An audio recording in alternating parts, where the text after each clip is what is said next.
The leader of the opposition only talks. In the last term, the leader of the opposition earned more than the Prime Minister. I do the job of Prime Minister and I head 4 other ministries. In the next life, I'd like to come back as Jamaican Prime Minister. Jamaican Prime Minister Andrew Holness just gave all the reasons why he's choosing to accept a 200% salary increase. And I'm going to tell you all about it in this video. But before I do, make sure to like, share, and subscribe. This channel is all about hot political drama from all across the Caribbean, and you don't want to miss a minute. Now, this story about Jamaican Prime Minister Andrew Holness's salary didn't start today. It actually goes back all the way to 2023 when the Jamaican government rolled out a sweeping compensation overhaul that sent shockwaves throughout the country and the public service. Salaries for politicians skyrocketed, and in some cases by over 200%. But there was backlash immediately because a number of civil service groups were upset because their salaries were not that great when compared to the politicians.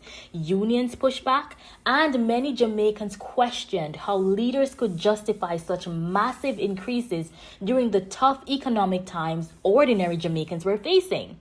At the center of the storm was Prime Minister Andrew Holness himself. His salary jumped from just over $9 million Jamaican dollars to about $28.5 million annually. That's more than a triple jump. There was public outrage, and it got so intense that Prime Minister Holness made a dramatic move. He refused to take the increase, saying he understood the mood of the country and the pressure on ordinary Jamaicans. But fast forward to now, and the conversation has changed. The Prime Minister is no longer just defending the increase. He's explaining why he believes his job demands it. Holness argues that being Prime Minister isn't just about chairing cabinet. He says he carries multiple portfolios, performs direct ministerial duties, oversees critical national responsibilities, and effectively does the work of several senior officials combined. In his words, he doesn't just preside, he does the heavy lifting of government. And from that perspective, he seems to be justifying or making the case that the compensation he's finally receiving now reflects the job that he's doing. But just when you thought this was just a straightforward defense, Holness is now claiming that while the opposition People's National Party members were publicly condemning the salary increases, behind closed doors, it was an entirely different story. Take a listen to what Prime Minister Andrew Holness said just a few weeks ago in the country's budget debate. Madam Speaker, I stand here as Prime Minister, and most people would understand my job to be directing and coordinating all of government through cabinet ministers. However, I also want to point out that I stand here as a Minister of Government as well, with direct oversight of several substantial portfolio responsibilities. I don't only direct, convene, and preside, I also do the heavy lifting of ministerial work as well. Over 4 ministries. Madam Speaker, the leader of the opposition only talks. I do the job of Prime Minister and I head 4 other ministries. The leader of the opposition only talks. Many times nonsense.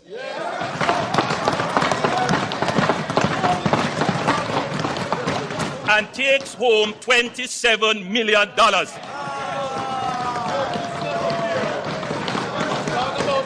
In the last term, the leader of the opposition earned more than the Prime Minister.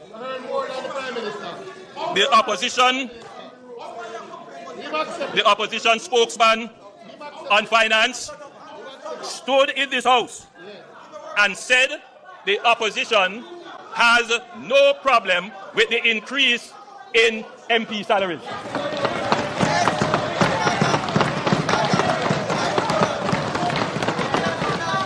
A few days later, the PNP General Secretary put out a release saying they strongly object to the salary increase for cabinet ministers and members of parliament. Yet, Madam Speaker, none of them, with their self-righteous objection, declined to take their salary increase. None of them.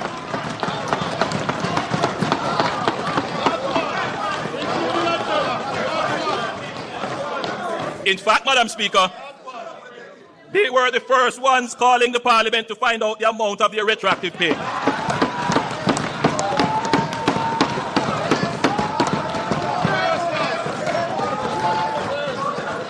I'll share this with you, Madam Speaker.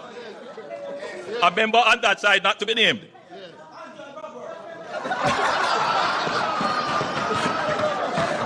A member on that side not to be named, obviously concerned that the public posture of the PNP could force the government to reverse the pay increase, called to say that I should ignore the statement of the PNP General Secretary and the Leader of the Opposition, as all their MPs agreed with the increase and could not survive without it. You know yourself. Madam Speaker, when I took the decision to forego the pay increase, I said in a widely circulated press statement, this has broader implications for not only the current holder of the office of Prime Minister, but previous Prime Ministers or their surviving spouses, and possibly future Prime Ministers. It therefore must be considered very carefully. My current decision to forego any salary increase could easily be changed by another Prime Minister in the future, or a new mandate may give an opportunity to reconsider the Prime Minister's salary. On September 3rd, 2025, Leader of the Opposition, the people of Jamaica weighed all these matters in the political scale and gave my administration a new mandate based on the work we have done to earn their confidence.